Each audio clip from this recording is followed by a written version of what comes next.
Hello students, today we are going to discuss about the second chapter of PC Ren's grammar of class 7th, that is noun the case, and this is the second and final part of this chapter. So let's start. In the previous video we have already discussed about the how to find out nominative or subjective case and objective case. So now in this video we have discussed about subject pronoun and object pronoun. So let's see what is the subject pronoun and what is the object pronoun. Subject pronoun और object pronoun क्या होते हैं? यहाँ पर दो example दिए हुए हैं, he struck me, I struck him.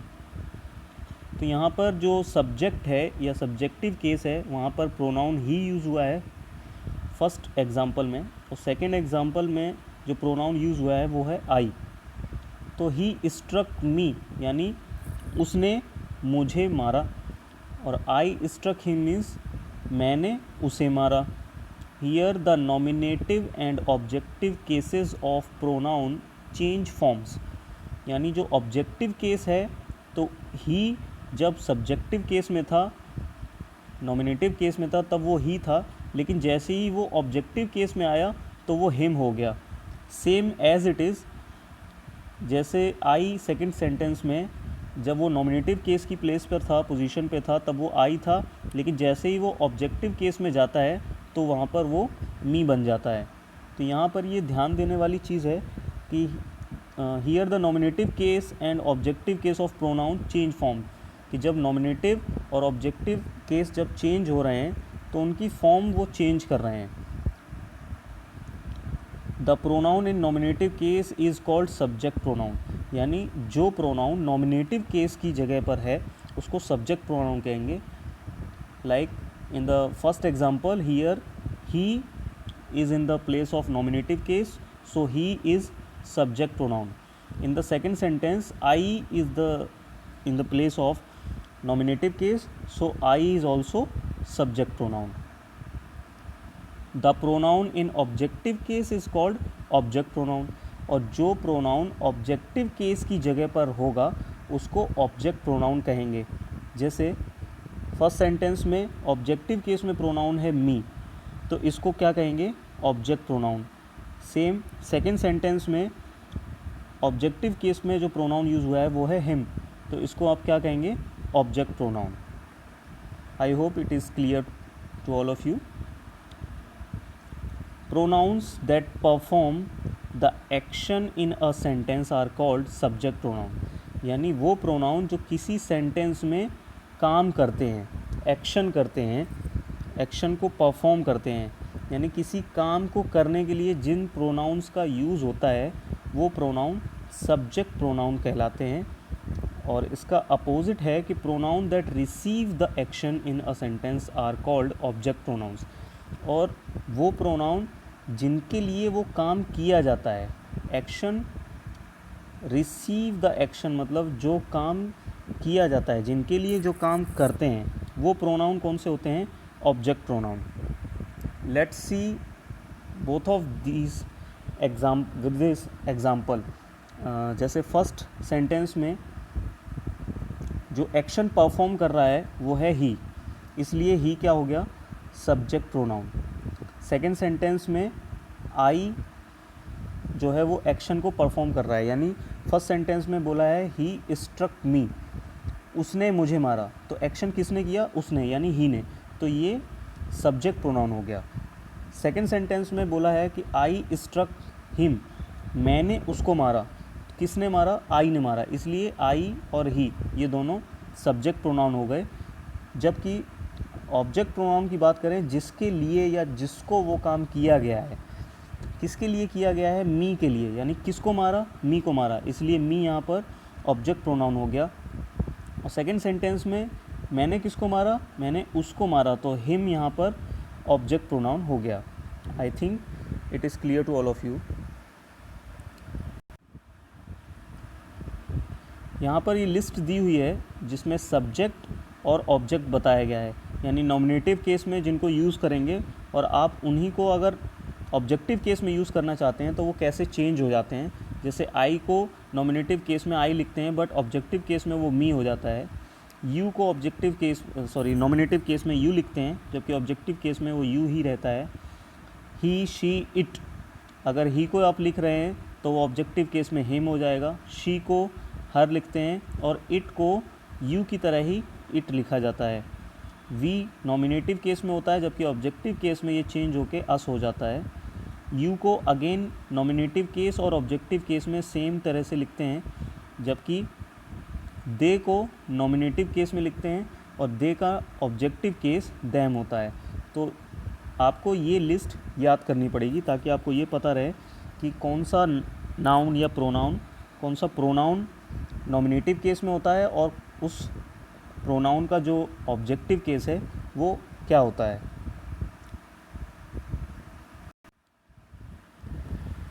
Let's talk about possessive case. Possessive case क्या होता है? पजेसिव मीन्स अधिकारवाचक या अधिकार सूचक, यानी जो अपना अधिकार बताते हैं।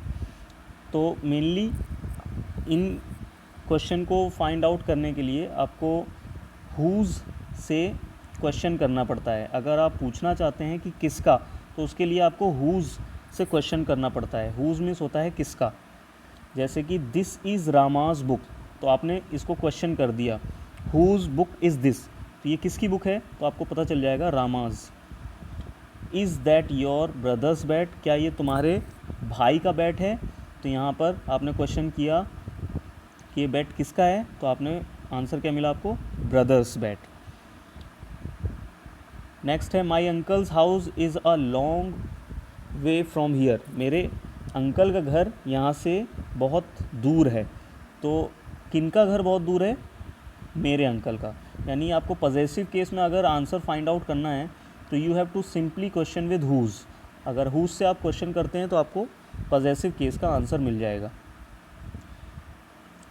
इन each of these sentences the italicised noun possess something. Italicised मतलब जो इटैलिक करके जो लिखा गया है वर्ड वो पजेसिव है। पजेस समथिंग मीन्स वो अपना अधिकार जमा रहे हैं।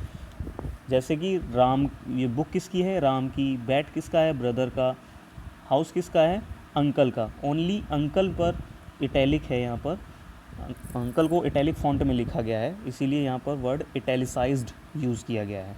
तो each of the nouns Rama's, brothers, uncles is in the possessive case. The possessive case is sometimes called the genitive case. कभी कभी पजेसिव केस को जेनेटिव केस भी कहा जाता है। A noun in the possessive case answer the question who's.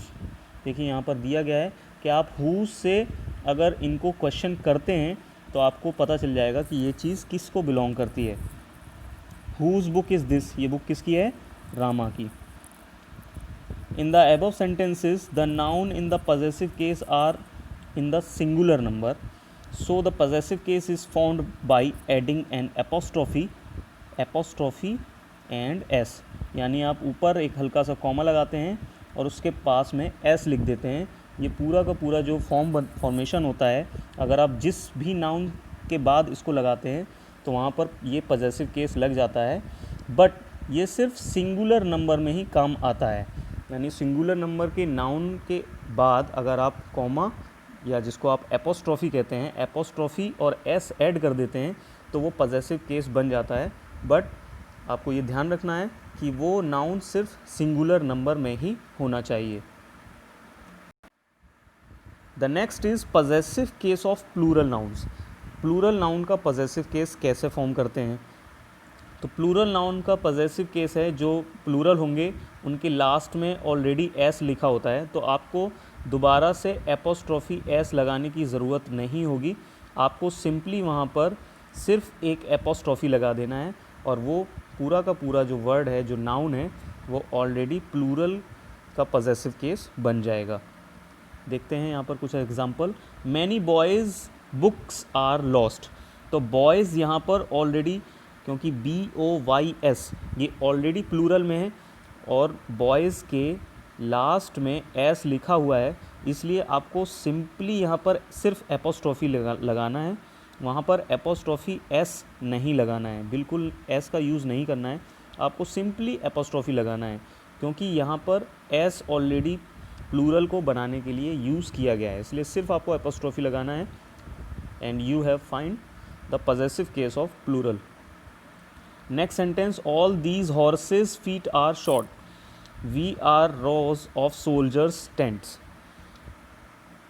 तो यहाँ पर ये लिखा हुआ है अ नाउन और pronoun used to show possession is said to be in the possessive case, यानी वो नाउन या प्रोनाउन जिसको पजेशन शो करने के लिए यानी अधिकार को व्यक्त करने के लिए जिस नाउन का उपयोग किया जाता है उसको क्या कहते हैं, पजेसिव केस कहते हैं। As you see the nouns in the possessive case here are in plural number. जैसा कि आपने देखा पीछे वाले सेंटेंसेस में कि वो जो नाउन थे जैसे कि बॉयज़ है तो वो उसके लास्ट में एस लिखा हुआ है, as the plural nouns themselves end in S, क्योंकि जो प्लूरल नाउन है वो एंड कहाँ पर होते हैं, एस पर एंड होते हैं। जैसे कि यहाँ पर ये जो एस दिया है ये ऑलरेडी लगा हुआ है। Only the apostrophe is used and not another S, तो आपको सिर्फ एक एपोस्ट्रॉफी यूज़ करना है, पूरा आपको एपोस्ट्रॉफी के बाद एस लगाने की ज़रूरत नहीं है। लाइक दिस, जैसे कि बॉयज़ में लास्ट में एस लिखा हुआ है तो आपको सिंपली एक एपोस्ट्रॉफी लगा देना है, ना कि एपोस्ट्रॉफी के साथ एस जोड़ना है। आपको एपोस्ट्रॉफी के साथ एस जोड़ने की कोई ज़रूरत नहीं है, सिर्फ एपोस्ट्रॉफी आप प्लूरल में लगाएंगे और प्लूरल का पॉजेसिव केस मिल जाएगा। Note these sentences, men's lives are short, the children's toys are broken, these oxen humps are large. In these sentences the nouns in the possessive case are in plural number but do not end in ends, यानी एक category plural की ऐसी भी आती है जिनके last में S नहीं लगा होता। therefore the apostrophe and s are used as in the singular form, यानी प्लूरल दो तरह के होते हैं, एक प्लूरल जिनको लास्ट में एस लगाकर बनाया जाता है, जैसे कि इससे पहले एग्जांपल दिया था बॉयज़ का, लेकिन कुछ प्लूरल ऐसे होते हैं जिनके लास्ट में एस बिना लगाए उनको प्लूरल बनाया जाता है, जैसे कि मैन, वुमेन, चिल्ड्रन, ऑक्सन। तो ऐसे बहुत सारे और भी एग्जांपल हैं, तो इनके लास्ट में एस नहीं होता है, तो वहाँ पर जिस तरह से आप सिंगुलर नाउन के बाद में, जैसे कि बॉय था और आप उसको पॉजेसिव केस में चेंज करना चाहते थे, तो लास्ट में क्योंकि बॉय के बाद एस नहीं लगा हुआ है, सिंगुलर फॉर्म में है, तो आप सिंपली एपोस्ट्रॉफी एस लगाते थे। सेम एज इट इज़ इस केस में भी आपको यही करना है। आपको यहाँ पर भी मैन के बाद MEN के बाद एपोस्ट्रॉफी और एस यूज़ करना है।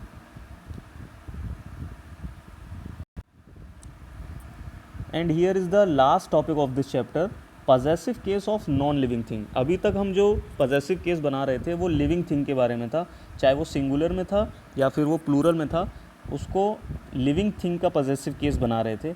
लेकिन अगर ऐसी चीज़ है जिसमें जान नहीं है यानी नॉन लिविंग थिंग है, तो उसका पॉजेसिव केस आप कैसे फॉर्म करेंगे?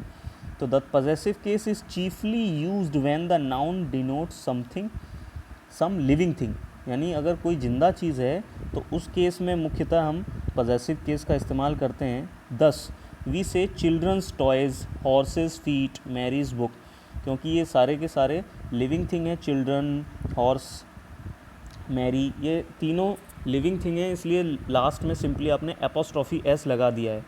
लेकिन अगर कोई नॉन लिविंग थिंग है उसका आप पॉजेसिव केस कैसे बनाएंगे?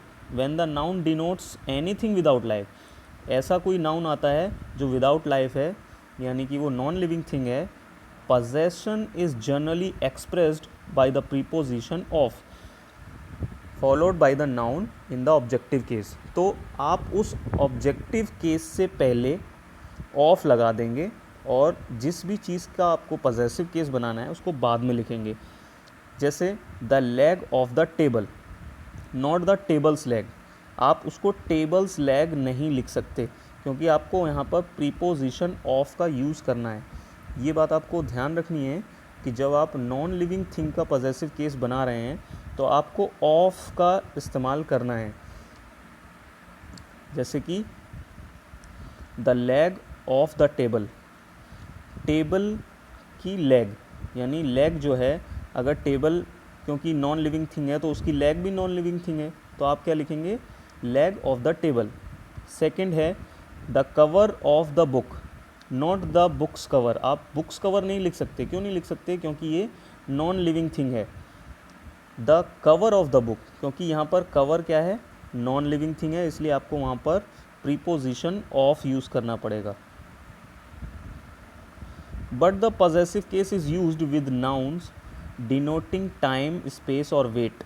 लेकिन अगर ऐसे नाउन आ जाते हैं जो टाइम, स्पेस और वेट को एक्सप्रेस कर रहे हैं, तो वहाँ पर आपको एपोस्ट्रॉफी एस ही लगाना पड़ेगा, जैसे कि a day's march, a week's holiday, a metre's length, a kilo's weight, etc. So here we have finished this chapter. I think you have understood the topics of this chapter. So take care of yourself. Bye bye.